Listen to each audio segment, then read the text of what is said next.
For people, yes, January 1st, 2024. It is the new year. Wishing you all the best. We are Sports Take. I am Rob Ellis.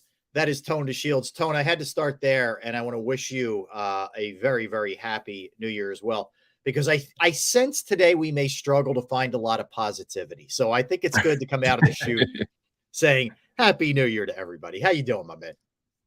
Well, look, I think there's plenty of positivity to find. I mean, at least for myself, right? I mean, my birthday was yesterday. I feel good. Oh, happy birthday, buddy. It's a beautiful day down here where I am. As far as the Philadelphia Eagles go, I mean, their new year didn't really turn out too well, right? I mean, you blew a 15-point lead to an inferior team, but what else is new, right? What else is new? Yeah, they've been trying to tell us, and we didn't want to believe it. Yes. What's up, everybody? Godfrey, Tyler, Real Bell, James, Matthew, Bruce, Fat Fuck. There you go. Eagles fan, over 4 decades an Eagles fan. Nancy, Philly 07, Mo, King of Philly, Matt, Kevin, Bruce Solvane. Who else do we have here? Mamba. Hope you guys are well. Pedro, what's up? What's up? Hope everybody's good. If I missed anybody, my apologies. But yeah, man, it was they escaped the week before against the Giants in very similar fashion. They were leading 20-3 in that game. This game yesterday was 21-6, and you're saying to yourself, all right, well, they probably learned from last year or last week. They had to learn their lesson. There's no way that they're going to blow another lead to a team that had won 3 games going into this, that had dropped 4 of 5, that was ranked, in the bottom in every really meaningful statistical category. On top of it, even if you get away from what the Cardinals aren't, how about what the Eagles had in play? When the game started, you still had a shot at the number 1 overall seed. You had a very good chance at winning your division. You had a very good chance of being the number 2 seed, and you had a chance to put together 3 straight wins to gather momentum as you headed into the playoffs. And in each and every one of those categories, you failed miserably yesterday. The other team wanted it more than you did. They out-physicaled you. They out-hearted you, and you got exactly what you deserved. Yeah, I really couldn't agree with you more. When you look at this football team, you see a team who's listless. They have no identity, no direction. And here's the thing. We're going to break down both sides of the ball, but just from a glance, right? Just the overarching opinion, I don't think the offense played a terrible game. I believe the offense, for the most part, took advantage of the opportunities, except for that final drive after the onside kick, where Jonathan Gannon basically gifted you the game. Yep. He basically gifted you the game with the bow. He gave you a post-Christmas gift. He gave you a New Year's gift. Here's the ball at the 50-yard line. Just go and win the game. Yep. He gave it to you. And you found a way to go 1st and 20 quarterback draw, 2nd and 16 quarterback draw, 3rd and 19 bubble screen the game well, 4th and 15 field goal. Right then and there, you lose the game. And your defense couldn't get any stops. You exactly. knew if they got the ball back, that it was over. I think Gannon may have done it on purpose, knowing that, all right, give them a short field. They're going to score here. It's not going to take a lot of time. We're going to get the ball back, and I know my offense can score against this defense. He may have been playing chess when the Eagles were playing checkers. I would love to give him as much credit as possible for choosing the onside kick there, but onside kicking there basically said that he had no respect for what the Philadelphia Eagles were going to throw at him. He trusted his offense enough to kick an onside kick, and he trusted his defense enough to get a stop to limit them to a field goal. Both sides of the ball, it showed you. That's what it showed zero trust. Yeah, exactly. That's what it comes down to. He showed that he trusted these players in these unique situations. Yeah, right? And the Cardinals delivered, and the Philadelphia Eagles did. And Nick Sirianni, he seems like a nice guy. He seems like a nice guy, but I don't really see where things get better for him going forward. I'm having a hard time seeing it. I think the players don't believe in the message anymore. I think the players don't believe in what they're doing anymore. The moment they ran that sequence of plays right at the end of the game, draw, bubble screen, AJ Brown's frustration was coming through the damn screen, right? And for me, we've kind of been giving AJ Brown a lot of hell the past few weeks because of how he's handled his frustration. Fair enough, right? But can we blame him? No. Can we blame Tone? AJ I've moved on this. I'll tell you where I'm at. I think what he's trying to do is trying not to pour gasoline on the fire. When he says he has nothing nice to say, believe him. When he said the other day that the issues aren't directed at you, meaning the media, right? He's trying to tell you, I'm not happy with the direction of the offense, with the play calling, with any of this. And if I say anything more, it's going to make it worse. So I think in a weird way, he's trying to do the right thing here by not talking. That's what I believe. Right. Because again, the media are going to ask the questions as they should, right? And how much can you lie, right?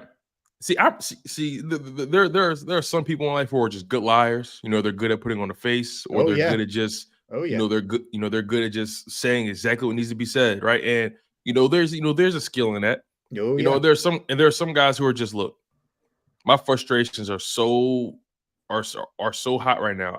It's probably better if I don't say anything, right? And some may say, well, you're kind of bringing more attention to yourself when you do that. Well, one can argue, but this is as bad as it can get. All I can leave you with is speculation of why I'm not talking. But for the most part, I think it goes without saying why I'm not talking, because he has nothing positive, nothing optimistic to say about what they're doing on offense right now. But defensively, my God, you gave up over 200 rushing yards, to the Cardinals, who, as a team, are not good, but they've shown an ability to be able to run the ball. They know they can run the ball, and they ran the ball on you. What was it? This defense is historically bad. They gave up 32 first downs. They allowed Arizona to go 5 for 10 on third down.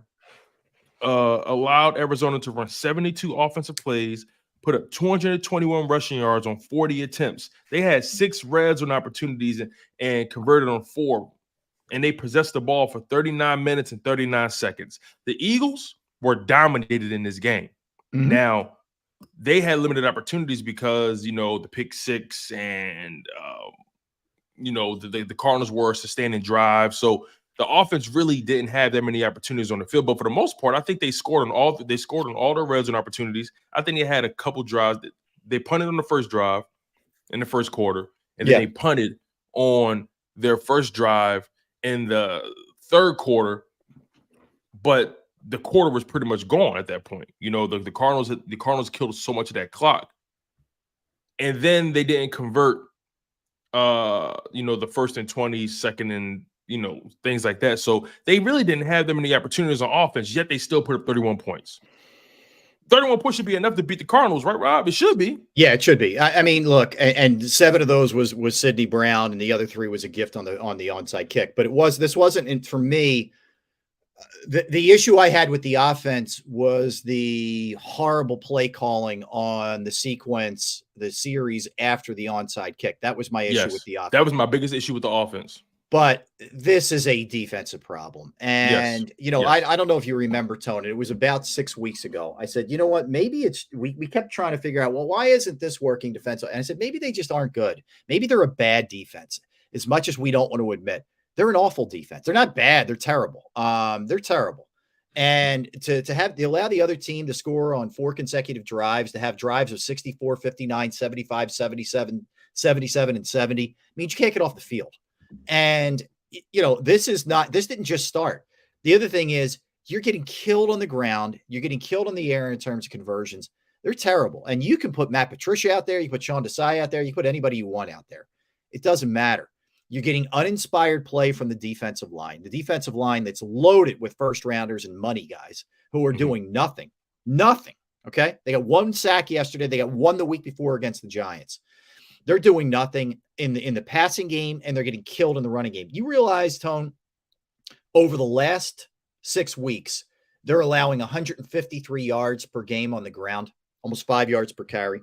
So there's nothing they do well. Yes, they had a takeaway yesterday, and that was almost miraculous. They don't take the ball away. They don't stop the run. They don't stop the pass. They don't sack the quarterback. They don't do anything well. They're bad across the board defensively. Look, this was a long time coming. We kept saying, yeah, they're winning, but, and there were a lot of people that were like, you guys are ingrates. Just enjoy it. You don't get it. You're being too critical. People got butt hurt when I said they were going to lose to the 49ers. Can you imagine? So that's what was going on. Meanwhile, we were looking at it, and I'm not doing like a pat on the back thing. I'm just, we all had high hopes for this. But, you were looking at it and you were saying to yourself, man, they can't keep turning the ball over and winning. They can't keep not being able to get off the field on third down and keep winning. They can't keep doing this, that, in the third and keep winning. And when they started playing the good teams, it got exposed. And now the problem is, Tone, it's carried over from the Niners and the Cowboys and, whoever else, whatever, Seattle. It's carried out of that now into the bad teams. And you survived the Giants last week in a game that you probably could have lost. And you lose this game to a Cardinals team who had nothing to play for. These guys were 3-12, and they were down 21-6 at the half, where most of the time that team just packs it in. And you couldn't even handle that. You couldn't even put that team that was begging. They were like a boxer, like, hit me on the chin. Go ahead. My arms aren't even up. And you couldn't even do that. Terrible. That's why I feel like their problems go beyond just execution, go beyond just personnel. This is a culture issue. It's a culture issue. It's a coaching failure across the board. But it all starts. If you're Nick Sirianni and you're not going to be calling plays and you're going to devote yourself to CEO and delegating and connecting and all the stuff that he talks about, you're failing miserably. They're not miserably at running your company. If that's how you want to label yourself as a CEO coach, the guy who just kind of has his hands on everything, you're failing. That actually is more of an indictment on you than anything. Big time. They're not listening to you. Whatever's being taught during the week is not good enough. Here's the other thing, Tone. When you go in at halftime, the last 2 weeks, and you're playing garbage, you're playing the Giants and the Cardinals, you've been outscored 30-0 in the third quarter. So you're telling me that those teams are going in and making the adjustments that you can't figure out how to make, like to that degree, 30-0. So you're getting smoked. To the Giants and Cardinals, by the way. Your message isn't hitting during the week, and whatever you're doing at halftime, sure as heck isn't hitting either. So these teams are coming out and bludgeoning you in the third quarter, and all of a sudden, games that looked like they were going to be runaways, either that team has tied you or surpassed you, or they're right back in it, and you're like, "Whoa, what happened? We were just up." Well, that's what happened. They don't believe in this man. No, they don't. They don't trust this man. They don't. And you can see it. You can feel it. I was watching some of the press conferences, and BG's trying to stay optimistic, and Kelsey just looks fed up. Yeah, he does. He's having a hard time, man. He's having a hard time trying to keep his, and that's what I'm talking about, right? AJ Brown can't do what Kelsey's doing right now. He can't do it. Nope. He can't. No, I mean, like some guys, and you see Kelsey hanging on by a thread. Yeah, right? he's this close. Hassan is like, I don't know. Yeah. His entire press. I've never seen him say I don't know so much in the press conference. He just has no answers. I agree with you. You know what I mean? Yeah, and what you have is some guys are still trying to toe the party line and be PC, and I give them credit. BG and Kelsey are those guys. Their leaders are trying to do it. Some guys can't, and I think AJ Brown knows better of himself that he won't be able to just say, "Yeah, you know what? We just have to execute," and give you some, cliched answer. I think he knows he'll explode, and he's being quiet. That's what I think, honestly. Like that's what he's doing. Like I think he knows himself better than anybody else does, and he's like, dude, I just gotta shut up because I'm gonna go bananas. He could be doing sit-ups in the driveway, right? He could be out here going crazy on other platforms. Look, this is not a TO situation. No. TO probably would handle this a lot differently, and I'm a TO guy. I love TO. Yep. This team just, when you put yourself in a position like the Philadelphia Eagles have, you start off 10-1, right? And then you go on this crazy losing streak. And again, we had no problem with you losing to those teams, right? We had no problem losing. Well, we had a problem with you losing to the Cardinals and the Seahawks, definitely. Yep. But losing to the Cowboys and the Niners, okay, it happens. They're a great team. But how you lost, the way you looked. You know what I mean? Ever since the bye week, this team has just been on a steady decline. You can make an argument they've been prior to the bye, they were up and down. After the bye, they've just been steadily getting worse and worse and worse in everything that they do. And that tells me strictly, in my opinion, I take that as whatever's being taught, whatever's being conveyed, whatever these guys were told to do, it's beginning to lose its relevance to these players. And when you lose your locker room, it doesn't matter how talented you are. The product is never going to match the investment. And, you know, I was listening to Jeff Kerr this morning on Birds 365, and he basically said he has a hard time figuring out how you bring back any of this coaching staff. That's how bad it looks right now. I think that's where we got. Let me ask you this, Rob. Are they at a point of no return with this coaching staff? I mean, Nick Sirianni and on down. Yeah, here's what I think happens, Tone. I'm going to answer it a two-part. Okay, if you're asking me right now, I think Nick is back. That's right now. I don't know what next week looks like against the Giants. I don't know what happens in the playoffs. But if you're asking me right now, I think he survives. I think having gotten to a Super Bowl last year buys him a mess that's this year. That's just my opinion. However, I know for a fact that Jeffrey Lurie and Howie Roseman and others that operate in that front office have very little patience. And I don't mean that in that they're knee jerk. I just mean when they're convinced in their own mind, if they have the conviction that X, Y, or Z is not going to take us any further, they're not afraid to do something that may be unpopular or out of the box that you may look like it as an extreme. Think about this, Doug Peterson. But what is he showing you that proves he can take you beyond where he's taking you? Well, so I think a couple things. One, there was whoever had final say, and I'm a firm believer that Howie and Jeffrey have final say on these things. All right. But hiring Sean Desai and doing like a safety net thing with Matt Patricia was a bad idea from the jump. It reeks to me like you didn't believe in Sean Desai. That's what it reeks to me. We spoke about this in the offseason. Yeah. Like when you bring a guy like that in, to me, my instant reaction was, oh, you're hedging your bet. Right. And then now it's shown that at this point, here's the funny thing.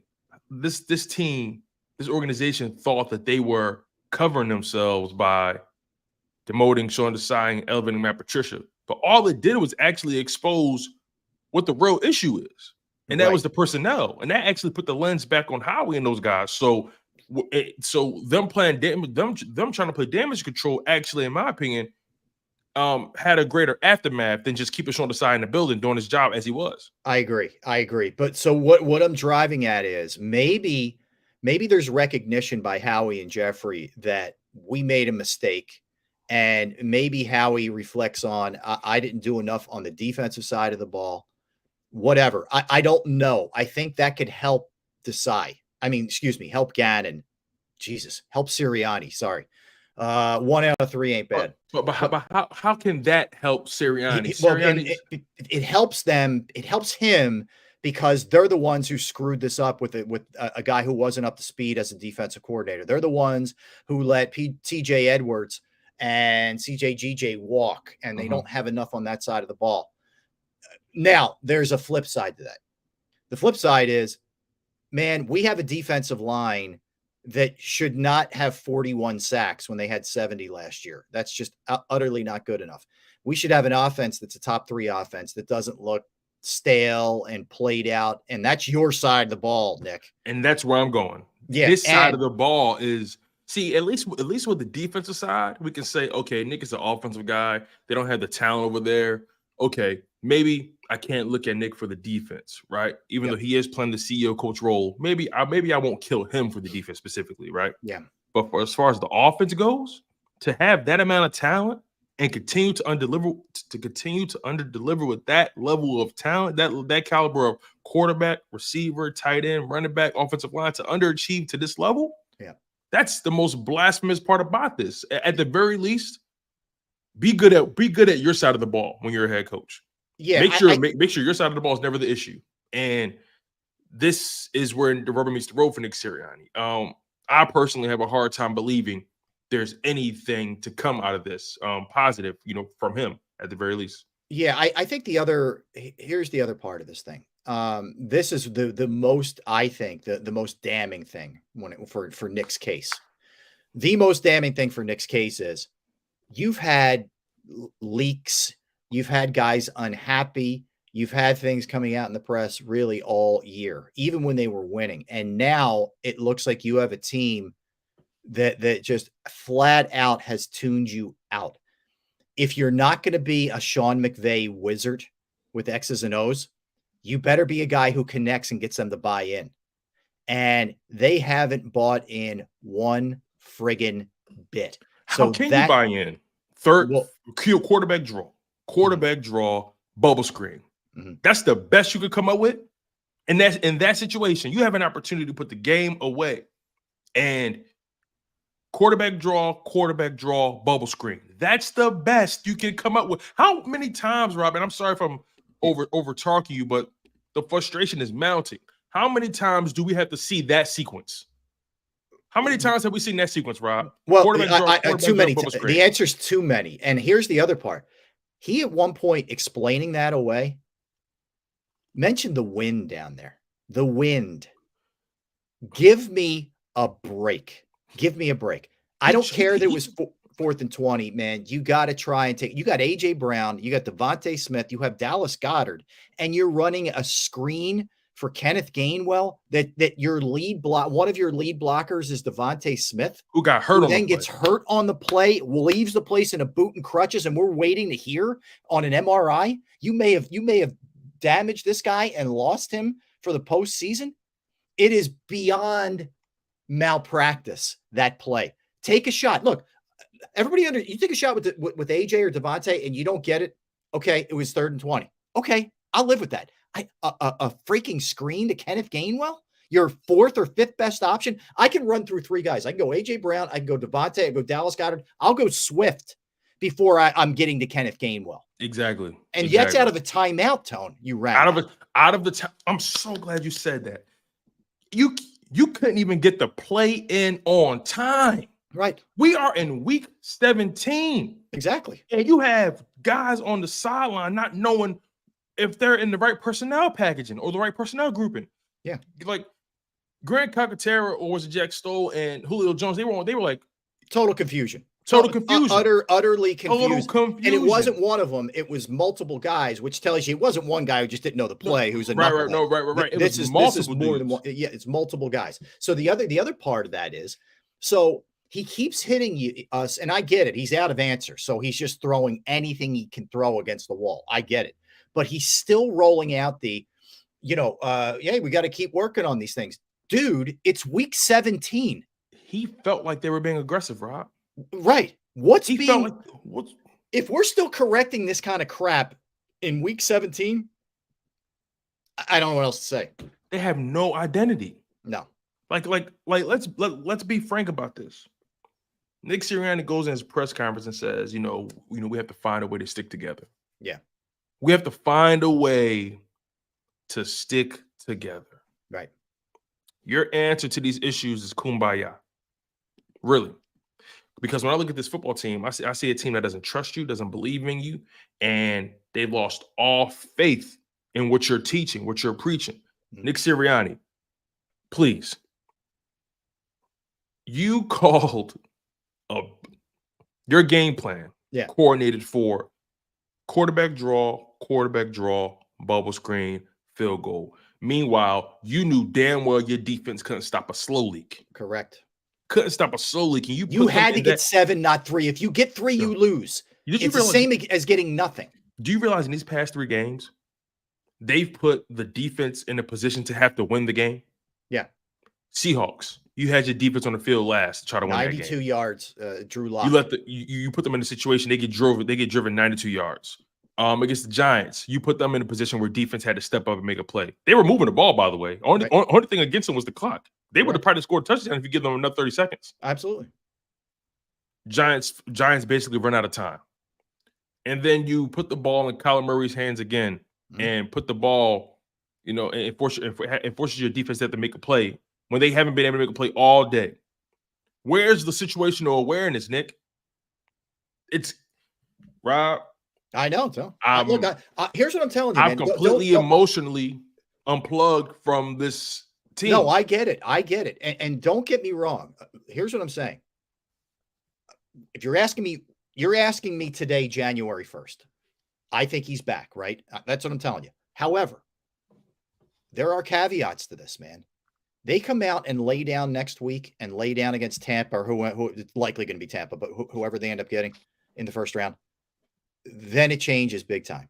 Then this thing changes because, look, man, not only is this an awful, embarrassing, disgraceful way to close your season, you know how much money you took out of the owner's pocket by not having 2 playoff games? Mm-hmm. If you get the 2 seed, right?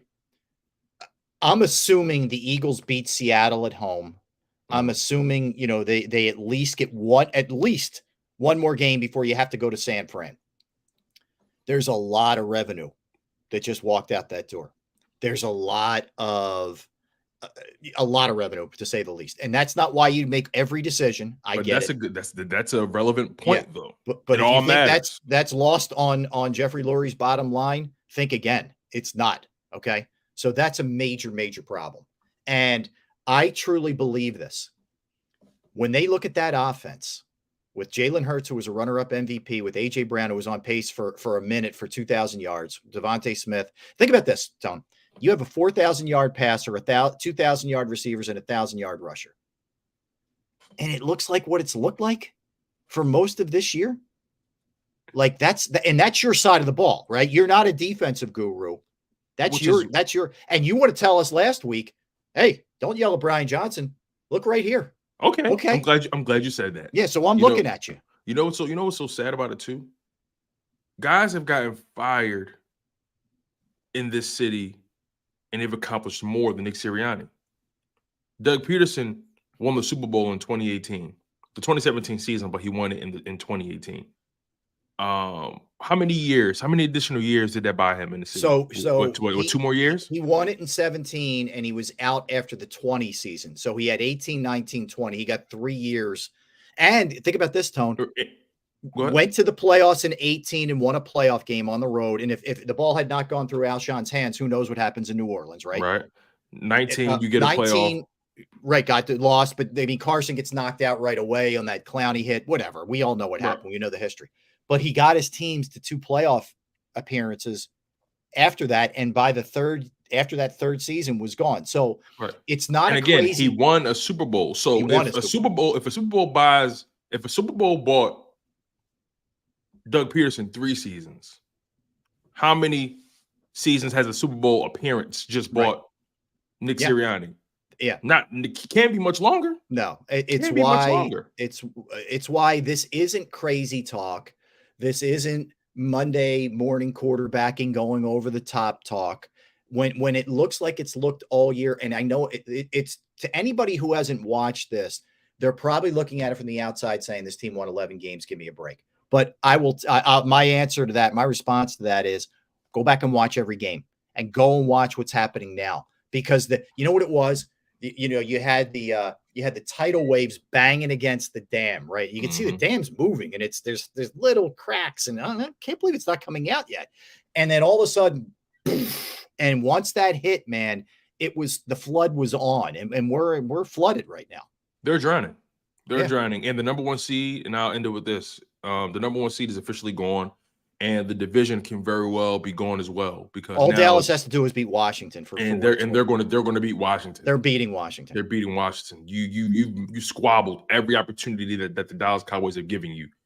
They gave you the division, and you basically said, "Nah, not this year for us, you guys. You take it." So, look, man, I have zero trust in this Philadelphia Eagles team as it stands today. I have a hard time seeing that change under Nick Sirianni's leadership. So, they're in the playoffs, but for what? Just to show up for a good time? Yeah. Miss me with that. And it's just that, again, if you had lost to the Niners, and been somewhat competitive, or lost to the Cowboys and been somewhat competitive there, that happens. That's the ebb and the flow of the NFL season. You got killed in both games. And I think the 49ers was the death blow. Like, I don't think they've recovered from the Niner loss, by the way. But you had those 2 games where you weren't competitive and got smoked. And then you go to Seattle, a game that was eminently winnable with their backup quarterback, and you lose. And then you survive the Giants, which should have been a blowout. Okay. And then you have this game. So it's like, I'm to believe that this is headed in the right path. Like, I'm to believe all of a sudden, this Sunday or whenever the playoff game is played, Saturday or Sunday, you're flipping a switch. There's no reason to believe that this team is going to flip a switch in the playoffs. So it's not buying. They are who they are. We think they are. Yeah. For a while, we were in denial, right? We were to a degree in denial. Now, we always had our eye like, hey, man, this doesn't look great, but they have a knack for winning. Okay. And you have to give them props for that. Right. But we're way past that at this point. Way past it. Right. So, all right, let's come back and let's dig in.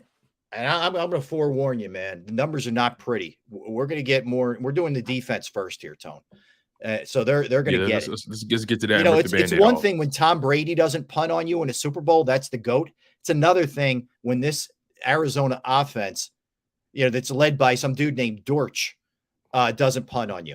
So we will get into that when we come back. Don't go anywhere. Eagles defense, and then we'll do offense. We'll get into playoff scenarios, all those kind of things. All right, I want to tell you about Bravo Pizza of Havertown. Been going there since I was a kid. Family owned since 1985. You get Alex and his great crew. They're there 7 days a week, and they had the absolute best variety and food that you could possibly have. 20 different styles of pizza, slices to go, specialized pizza, however you like it, they'll make it for you. And they don't just do pizza. They have fresh pasta, sandwiches, wraps, wings, salads. Bravo Pizza of Havertown is also committed to the community. They have fundraisers for charities, for schools, for little leagues, where the proceeds go to those organizations. You could follow them at the Bravo Pizza of on Instagram and Facebook for daily specials and promotions. They're located at 1305 Westchester Pike in the Manoa Shopping Center in Havertown, 1305 Westchester Pike, Manoa Shopping Center, Havertown. Give them a call, 610-446-3810, 610-446-3810, Bravo Pizza of Havertown.